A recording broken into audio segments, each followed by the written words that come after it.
साथियों, हर्षद माता के मंदिर के बाद आज हम आपको दौसा राजस्थान में स्थित विश्व प्रसिद्ध चांद बावड़ी की सैर कराते हैं। चांद बावड़ी का निर्माण राजा चांद ने 9वीं शताब्दी में कराया था। आजकल कोविड के कारण पुरातत्व विभाग की साइट्स पर मैनुअली टिकट देने का काम बंद कर दिया गया है। यहाँ स्कैन एंड पे का बोर्ड लगा हुआ है, जिससे आप ऑनलाइन टिकट ले सकते हैं। पुरातत्व विभाग की ओर से यहाँ चांद बावड़ी के बारे में जानकारी का बोर्ड भी लगाया गया है।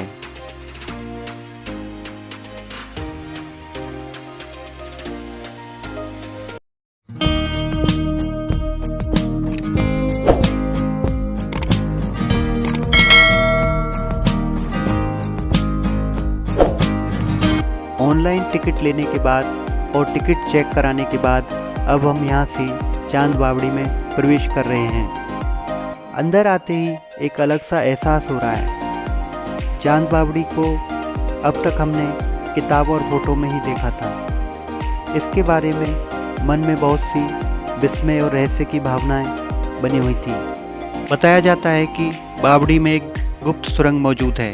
13 मंजिला इस बावड़ी में नृत्य कक्ष व गुप्त सुरंग भी बनी हुई है, जिसकी लंबाई लगभग 17 किलोमीटर है, जो पास ही स्थित गांव भांडारेज में निकलती है।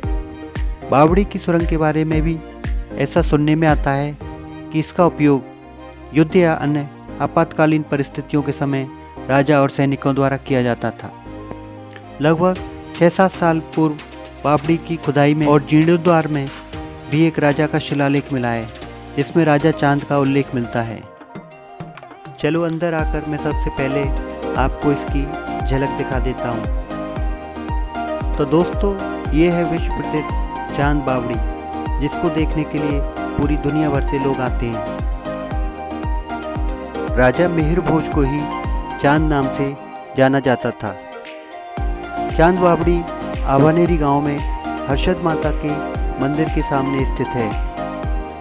आवानेरी में ही प्रसिद्ध वेधशाला निर्माणकर्ता पंडित कल्याणदास शर्मा का जन्म हुआ था। इसे अंधेरे उजाले की बावड़ी भी कहा जाता है। चांदनी रात में यह बावड़ी एकदम सफ़ेद दिखाई देती है। चांद बावड़ी विश्व की सबसे बड़ी और गहरी बावड़ी है। साथियों, तालाब और बावड़ी में अंतर यह है कि तालाब जमीन की सतह के स्तर पर होते हैं और बावड़ी या टाका जमीन में गहराई पर जाकर बने होते हैं, ताकि राजस्थान जैसे गर्म इलाके में पानी भाप बनकर जल्दी ना उड़े और साल भर बना रहे। चांद बावड़ी एक अद्भुत स्टेप वेल है, जिसके 3 तरफ 3500 से ज़्यादा सीढ़ी बनी हुई हैं। यह 13 मंजिल से ज़्यादा गहरी है और 1000 साल से भी अधिक पुरानी होने के बावजूद भी यह पहले जैसी बनी हुई है। यह बावड़ी चारों तरफ से 35 मीटर चौड़ी है। इसमें ऊपर से नीचे तक पक्की सीढ़ियाँ होने के कारण पानी का स्तर कितना भी हो तब भी आसानी से पानी भरा जा सकता है। पुराने समय में पानी स्टोर करने के लिए कुएं, तालाब, बावड़ी ही मुख्य स्रोत होते थे। इनमें से पानी लेने के लिए शारीरिक मेहनत भी लगती थी और लोगों का स्वास्थ्य सही बना रहता था।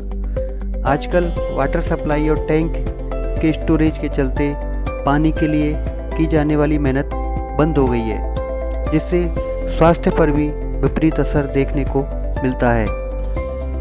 साथियों, ऐसी किंवदंती है कि इस बावड़ी का निर्माण भूतों ने किया था और जानबूझकर इतनी गहरी और ज़्यादा सीढ़ियाँ बनाती थी कि इसमें कोई चीज़ अगर गिर जाए तो उसको पाना असंभव था। वैसे ये सब कपोल कल्पनाएं हैं। जब जिंदा इंसानों से ही एक गिलास पानी भर के नहीं दिया जा रहा, तब भूत कैसे पानी का इंतजाम करेंगे और खुदाई और चिनाई के काम में अपना दिमाग लगाएंगे। जब जिंदा लोगों को ही कुछ बनाने में बहुत जोर आता है, तो भूतों की बात तो बहुत दूर की है। ये सब कपोल कल्पनाएं हैं, सब मनगढ़ंत बातें हैं। कोई कुछ भी बातें बना सकता है। इसके ऊपरी भाग में बना हुआ परवर्तीकालीन मंडप इस बावड़ी के काफ़ी समय तक उपयोग में लिए जाने का प्रमाण देता है। इसकी सबसे निचली मंजिल पर महिषासुर मर्दनी और गणेश जी की मूर्तियाँ भी इसको खास बनाती हैं। इस बावड़ी की खासियत है कि बावड़ी में नीचे उतरने वाला व्यक्ति भूल भुलैया के कारण वापस ऊपर उसी सीढ़ी से नहीं चढ़ सकता है।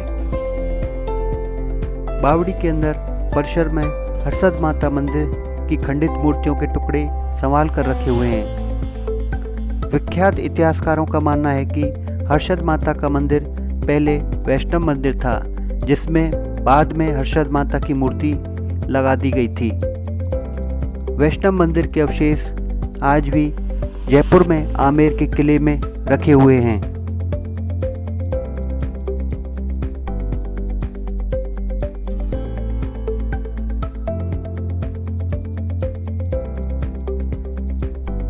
पानी कम होने के कारण बावड़ी का जल गहरा हरा हो चुका है, जो दृश्य को और भी ज़्यादा चमकीला और रंगीन बना रहा है। इस बावड़ी में नीचे पर्यटकों को सीढ़ियां उतरने की अनुमति नहीं है।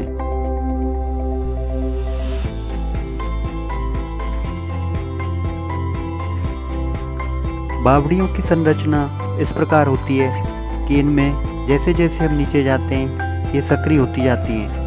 चांद बावड़ी के 13 मंजिलों में 3500 सीढ़ियाँ बनाई गई हैं, जो एक अद्भुत कला का उदाहरण प्रस्तुत करती हैं।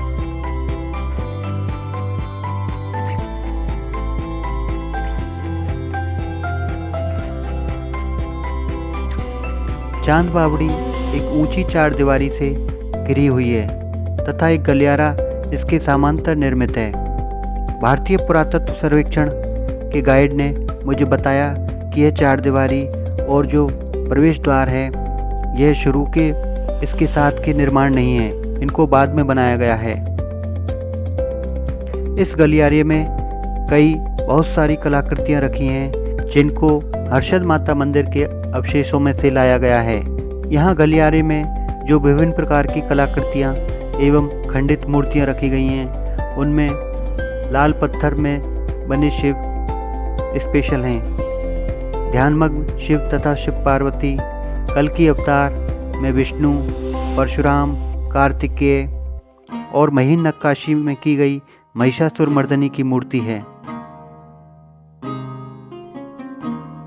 इन मूर्तियों में हरसिद्धि माता, लक्ष्मी माता, जैन धर्म की मूर्तियाँ, यक्ष की प्रतिमाएं और अन्य कलात्मक खंबे भी यहाँ पर रखे हुए हैं।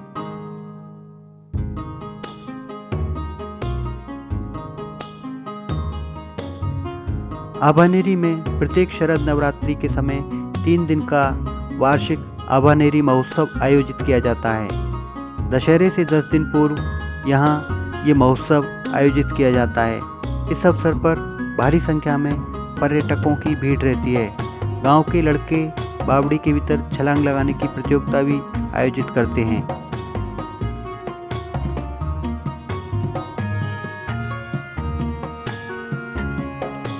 ये बावड़ी अपनी भूल भुलैया के लिए मशहूर है। बावड़ी में 250 एक समान सीढ़ियों की भूल भुलैया है। कहा जाता है कि कोई सीढ़ियों पर सिक्के रखकर भी वापस आना चाहे तो चूक होना तय है। एक फिल्म की शूटिंग के दौरान आई गोविंदा ने ये भी इस बात को स्वीकारा था। किंवदंती है कि एक बार में एक बारात यहाँ आई थी और बावड़ी में मौजूद अंधेरी उजाली गुफा में उतर गई। इसके बाद वो कभी बाहर नहीं आई।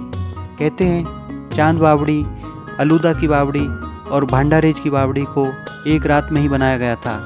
ये तीनों सुरंग से एक दूसरे से जुड़ी हुई हैं।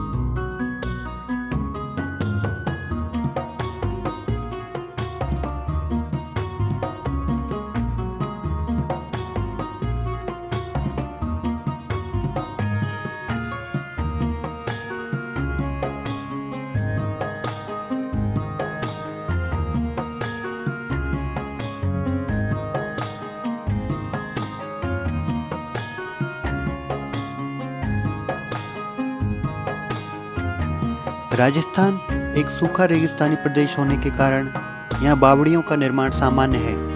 उत्कृष्ट जल प्रबंधन प्रणाली होने के साथ साथ ये बावड़ियाँ ग्रीष्म ऋतु में वातावरण में शीतलता भी प्रदान करती हैं।